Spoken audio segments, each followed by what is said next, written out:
श्री चरक संहिता सूत्र स्थान 25वां यज्ञा पुरुषीय अध्याय राशि पुरुषोत्पत्ति तथा रोगोत्पत्ति विषयक संभाषा परिषद।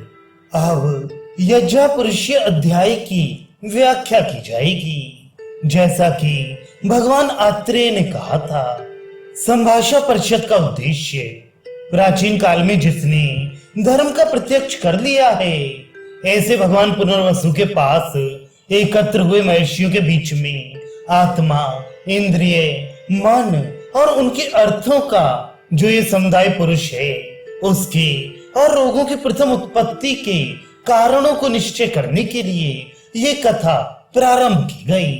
विमर्श जब जब देशों में रोगों की बाढ़ आई हुई है और जनता पीड़ित हुई है, तब तब महर्षियों की सभा प्राचीन काल में होती हुई आई है और परस्पर वाद विवाद के द्वारा वे लोग उसे हल करते आए हैं।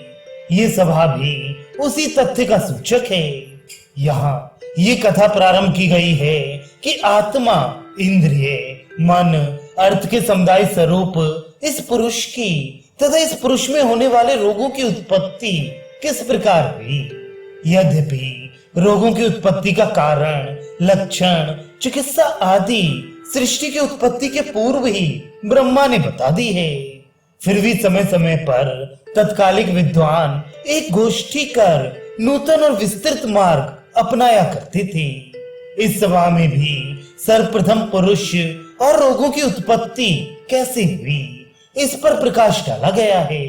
काश्यपति वामक का प्रस्ताव जब पुरुष और रोगों की प्रथम उत्पत्ति के विषय में प्रश्न उपस्थित किया गया, तो ऋषियों की सभा में आगे आकर और ऋषियों का अभिवादन करके अर्थवेत्ता काशीपति वामक ने कहा कि क्या जिन कारणों से पुरुष उत्पन्न होता है, उन्हीं कारणों से पुरुषों के रोग भी उत्पन्न होते हैं अथवा नहीं। इस प्रकार राजा वामक के प्रश्न उपस्थित करने पर भगवान पुनर्वसु ने ऋषियों को संबोधित कर कहा कि अपरिमित ज्ञान और विज्ञान से नष्ट हो गए हैं संदेह जिनके, ऐसे आप सभी महर्षि गण काशीराज के संदेह को दूर करने में समर्थ हैं। मौद्गल्य पारीक्षित का पक्ष। इस प्रकार आत्रेय पुनर्वसु के आदेश देने पर सर्वप्रथम मुद्गल गोत्र में उत्पन्न पारीक्षी नामक ऋषि ने राजा के वचन को भली विकार बचार कर इस प्रकार कहा कि पुरुष आत्मज होता है और रोग भी आत्मज होते हैं। आत्मा को ही पुरुष और रोग इन दोनों का कारण माना जाता है। आत्मा ही कर्म को करता है, इसलिए उस कर्म के फलों को वह स्वयं भोगता है। बिना आत्मा के सुख और दुख की प्रवृत्ति नहीं होती है। शरलोमा का पक्ष। इस प्रकार पारीक्षी के उत्तर को सुनकर शरलोमा ने कहा कि यह कहना उचित नहीं है। दुख से द्वेष करने वाला आत्मा स्वयं अपने आप को दुख देने वाले रोगों से मुक्त करेगा, ये कदापि संभव नहीं है। इसलिए सत्य संगत मन जब रज और तम से युक्त होता है, तो वे शरीर और रोगों की उत्पत्ति में कारण होता है। वायुर्विद का पक्ष।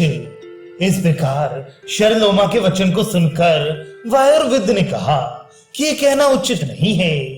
केवल एक मन न शरीर की उत्पत्ति में कारण है, न रोगों की उत्पत्ति में है, तथा शरीर के बिना न शारीरिक रोगों की स्थिति रहेगी, न मन की स्थिति। इसलिए प्राणी मात्र रस से उत्पन्न होते हैं और अनेक प्रकार के रोग भी रस के कारण ही उत्पन्न होते हैं। जल रस युक्त होता है और वही प्राणियों की तथा रोगों की उत्पत्ति में कारण है। हिरण्याक्ष का पक्ष। इस प्रकार वायुर्विद के वचन को सुनकर हिरण्याक्ष ने कहा कि यह कहना उचित नहीं है, क्योंकि आत्मा रस से उत्पन्न होता है, ऐसा नहीं माना जाता, और मन अतीन्द्रिय है, उसकी उत्पत्ति भी रस से नहीं हो सकती है।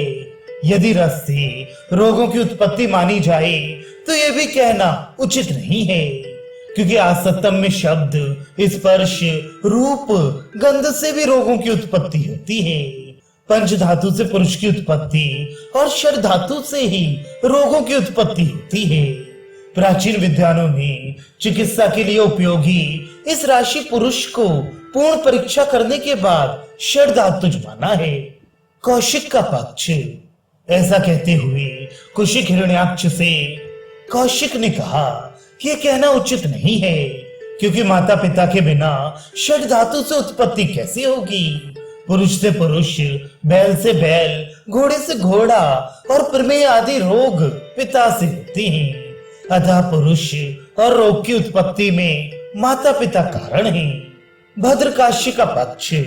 भद्रकाशी ने नहीं ऐसा कहा, क्योंकि अंधे से अंधा उत्पन्न नहीं होता है, तथा तुम्हारे मत में माता पिता की सृष्टि से पहले उत्पत्ति नहीं हो सकती है। अतः जीव मात्र कर्म से उत्पन्न माना जाता है, और उसके रोग भी कर्मज माने गए हैं, क्योंकि कर्म के बिना रोगों की अथवा पुरुषों की उत्पत्ति नहीं होती है। भरद्वाज का पक्ष। भद्रकाशी के वचन को सुनकर भरद्वाज ने कहा कि कर्म से पुरुष और रोग की उत्पत्ति मानना उचित नहीं है, क्योंकि कर्म करने के पहले कर्ता का होना परम आवश्यक है। ऐसा कोई भी कर्म देखा नहीं जाता जो कर्ता द्वारा ना किया गया हो, और जिस कर्म के फलस्वरूप पुरुष की उत्पत्ति हो। अतः व्याधि और पुरुष दोनों की उत्पत्ति का कारण स्वभाव है। जिस प्रकार पृथ्वी, जल, वायु, अग्नि इन भाप पदार्थों में खरत्व, द्रवत्व, चलत्व और उष्णत्व स्वभावतः उत्पन्न होते हैं। कांकायन का पक्ष। स्वभाववादी भरद्वाज के वचन सुनकर कांकायन ने कहा कि स्वभाव से ही रोग और शरीर तथा सभी पदार्थों की उत्पत्ति अथवा अनुत्पत्ति हो, तो प्रयोजन विशेष से किए गए अन्य व्यापारों का कोई महत्व ही नहीं रह जाएगा। अतः इस सृष्टि मात्र का तथा पुरुष एवं रोगों की उत्पत्ति के ब्रह्मा के पुत्र प्रजापति, जिनका संकल्प अपरिमित है और जो इस चेतन अचेतन जगत के और सुख दुख के कर्ता है, वही करता है। भिक्षु आत्रेय का पक्ष। कांकायन के इस वचन को सुनकर आत्रेय भिक्षु ने कहा कि ब्रह्मा के पुत्र प्रजापति दुख के कर्ता नहीं माने जा सकते, क्योंकि प्रजापति को पुरुष की उत्पत्ति में कारण माना जाए तो प्रजापति की प्रजा अर्थात संतान सभी प्राणी होंगे। पिता पुत्र की सदा हित कामना करता है, तो संतानों के हित चाहने वाले प्रजापति अपनी संतानों में दुष्ट मनुष्यों के समान दुख का संयोग नहीं कर सकते। अतः रोग और पुरुष की उत्पत्ति में काल कारण है। ये संपूर्ण जगत काल के ही वशीभूत है, और सभी प्रकार के कार्यों के होने में काल ही कारण है। विभिन्न पक्षों के एकांतिक दुराग्रह की निंदा। इन 9 विद्वान महर्षियों के विवाद युक्त वचनों को सुनकर आचार्य पुनर्वसु ने कहा कि आप लोग इस तरह मत कहिए, क्योंकि अपने अपने पक्षों का आश्रय लेकर विवाद करने पर तत्व की प्राप्ति अथवा सिद्धांत का निर्णय नहीं हो पाता है। वाद और प्रतिवाद को निश्चित सिद्धांत की तरह कहते हुए किसी एक पक्ष का अंत नहीं हो सकता है। जैसे कि तेल पेड़ने वाला मनुष्य घूमता हुआ जिस स्थान से भ्रमण करना प्रथम बार आरंभ करता है, उस स्थान पर पुनः आ जाता है। उसी प्रकार जो किसी भी एक पक्ष का आग्रह पूर्वक आश्रय करता है, वे वाद विवाद करते हुए अन्य पक्ष का खंडन मंडन करते हुए पुनः वह अपने पक्ष पर ही चला आता है, चाहे उसका पक्ष उचित हो या अनुचित।